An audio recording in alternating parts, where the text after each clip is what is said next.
Hi friends, అందరికీ నమస్కారం. ఈరోజు జ్యేష్ఠ మాస అమావాస్య. ఇక రేపటి నుంచి ఆషాఢ మాసం ప్రారంభమవుతుంది. మరి ఆషాఢ మాసం అనగానే మనందరికీ గుర్తొచ్చేవి రెండు విషయాలు ఉన్నాయండి. అవి ఏంటి అంటే ఆడవాళ్ళకి ముఖ్యంగా గోరింటాకు, ఆ తర్వాత మరి పేర్లపిండి, ఇవి గుర్తొస్తాయి. ఇక కొత్తగా పెళ్ళైన ఆడపిల్లలకైతే ఆషాఢ మాసం పుట్టింటికి వెళ్ళటం అనేది చాలా సంతోషమైన విషయం అన్నమాట. మరి 2025 సంవత్సరం ఆషాఢ మాసం ఏ రోజు నుంచి ఏ తారీఖు వరకు ఉన్నది, ఇక ఆషాఢ మాసం యొక్క ప్రాముఖ్యత ఏమిటి, అలాగే ఈ మాసంలో వచ్చే ముఖ్యమైన పండుగలు ఏమిటి అనే ఎన్నో మంచి విషయాలు ఇప్పుడు మనం తెలుసుకుందాం. ఆషాఢ మాసము తెలుగు సంవత్సరంలో 4వ నెల. ఈ నెలలో పౌర్ణమి నాడు చంద్రుడు ఉత్తరాషాఢ పూర్వాషాఢ నక్షత్రాల సమీపంలోనికి వచ్చే నెల అన్నమాట. అందుకనే ఈ నెలను ఆషాఢ మాసం అని చెప్పి పేరు. అంతేకాకుండా ఉత్తరాయణ పుణ్యకాలం పూర్తయి సూర్యుడు మిథున రాశి నుంచి కర్కాటక రాశిలోకి ప్రవేశిస్తాడు. దాంతో దక్షిణాయనం ఈ నెలలోనే మొదలవుతుంది. ఇక ఆషాఢ శుద్ధ ఏకాదశి నాడు విష్ణువు పాలకడలిపై యోగ నిద్రలోకి వెళ్లే సందర్భాన్ని తొలి ఏకాదశిగా పరిగణిస్తారు. ఆషాఢ శుద్ధ పౌర్ణమి రోజున గురు పౌర్ణమిగా వ్యవహరిస్తారు.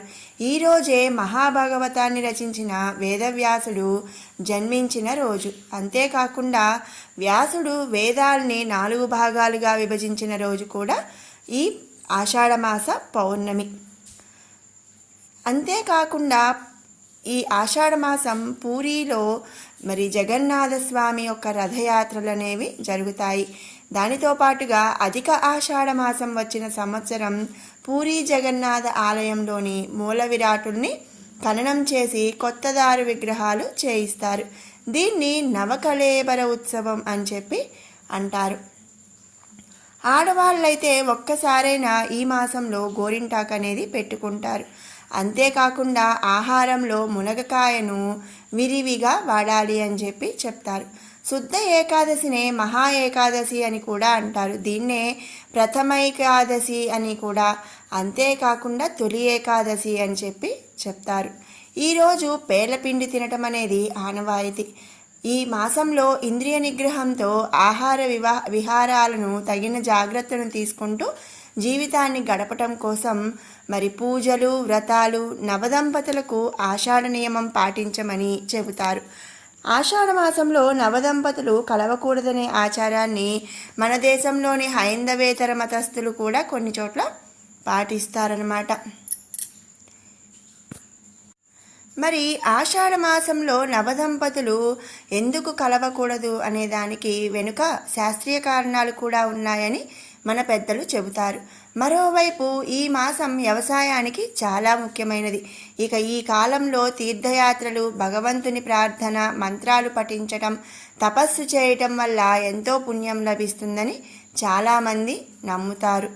ఈ నెలలో గురు పౌర్ణమి, మరి తొలి ఏకాదశి, వాటితో పాటుగా బోనాల ఉత్సవాలు తెలంగాణలో ముఖ్యంగా జరుపుకుంటారు. వాటితో పాటుగా మరి చాతుర్మాస వ్రతం అనేది ఈ నెలలోనే ప్రారంభమవుతుంది. పురాణాల ప్రకారం మరి ఈ కాలంలో శ్రీ మహావిష్ణువు 4 నెలల పాటు విశ్రాంతి తీసుకుంటాడు. ఆషాఢ శుద్ధ ఏకాదశి నుంచి కార్తీక శుద్ధ ఏకాదశి వరకు కూడా మహావిష్ణువు యోగ నిద్రలో ఉంటాడు. ఈ 4 నెలలని చాతుర్మాసం అని చెప్పి చెప్తారు. ఈ 4 నెలలు కూడా చాతుర్మాస వ్రతం అనేది పాటిస్తారు. అందుకే ఈ కాలంలో శుభకార్యాలు చేయటాన్ని నిషేధించారు. ఈ సందర్భంగా ఆషాఢ మాసం ప్రాముఖ్యత గురించి మరిన్ని విషయాలు ఇప్పుడు తెలుసుకుందాము. ఆషాఢ మాసంలో శ్రీ మహావిష్ణువును పూజించడం చాలా విశిష్టమైనది. ఈ కాలంలో మట్టి కుండ, గొడుగు, ఉప్పు, జామకాయలను దానం చేస్తే ఎంతో పుణ్యం లభిస్తుందని చాలామంది నమ్ముతారు. ఇక శాస్త్రాల ప్రకారం ఈ నెలలో ఎక్కువ యాగాలు చేయాలి. ఈ నెల నుంచే వర్షాకాలం ప్రారంభమవుతుంది. అందుకే ఈ మాసంలో హవనం లేదా యాగం నిర్వహించటం వలన హానికరమైన కీటకాలు, గాలి, నీటి నుంచి వచ్చే ఇన్ఫెక్షన్ల నుంచి కూడా తప్పించుకోవచ్చు అన్నమాట. గురు పౌర్ణమి నాడు గురువులను ఆరాధించడం వల్ల జీవితంలో సంతోషం ఐశ్వర్యం కలుగుతాయని పండితులు చెబుతున్నారు. వీటన్నిటితో పాటుగా ఆషాఢమాసం అంటేనే మరి మనకు గుర్తొచ్చే విషయం గుప్త నవరాత్రులు. ఈ గుప్త నవరాత్రులలో మరి వారాహి అమ్మవారిని పూజించటం ఆనవాయితీగా వస్తుంది. ఆషాఢమాసంలో సూర్యుడు అంగారకుడిని పూజించడం ద్వారా శక్తి స్థాయి మెరుగుపడతాయి. ఆషాఢమాసంలో మరి తెలంగాణలో అయితే బోనాల పండుగ అనేది జరుపుకుంటారు. దాంతో పాటుగా మరి ప్రతిరోజు కూడా సూర్యభగవానుడిని పూజించేటప్పుడు గాయత్రి మంత్రాన్ని 10 సార్లు జపించటం ఎంతో మంచి విషయం అన్నమాట.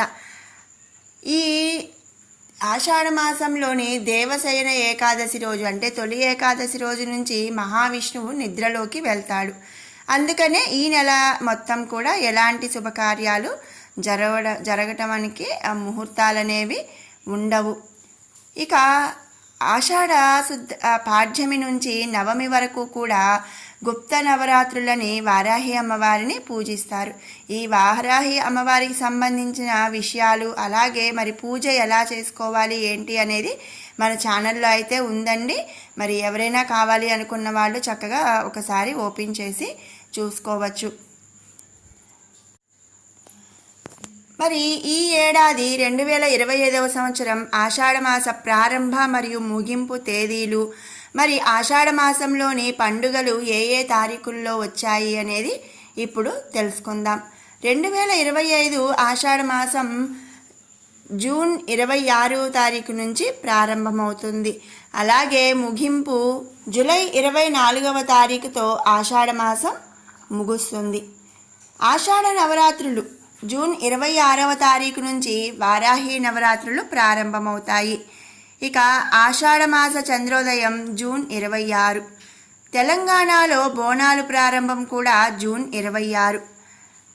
జగన్నాథస్వామి రథయాత్ర జూన్ 27. స్కంద పంచమి జూన్ 29.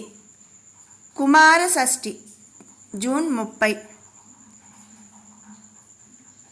మరి లక్ష్మీ వ్రత ప్రారంభం, దీనినే శాఖవ్రత ప్రారంభం అంటారు. ఇది జూలై 5వ తారీఖు. తొలి ఏకాదశి జూలై 6వ తారీఖు. దీనినే గోపద్మ వ్రతం, దేవశయని ఏకాదశి అని చెప్తారు. జూలై 7వ తారీఖు వాసుదేవ ద్వాదశి. ఈ రోజు నుంచి చాతుర్మాస్య వ్రతం అనేది ప్రారంభం అవుతుంది. జూలై 8 గురుమౌఢ్యమి ముగుస్తుంది. జూలై 10 కోకిల వ్రతం.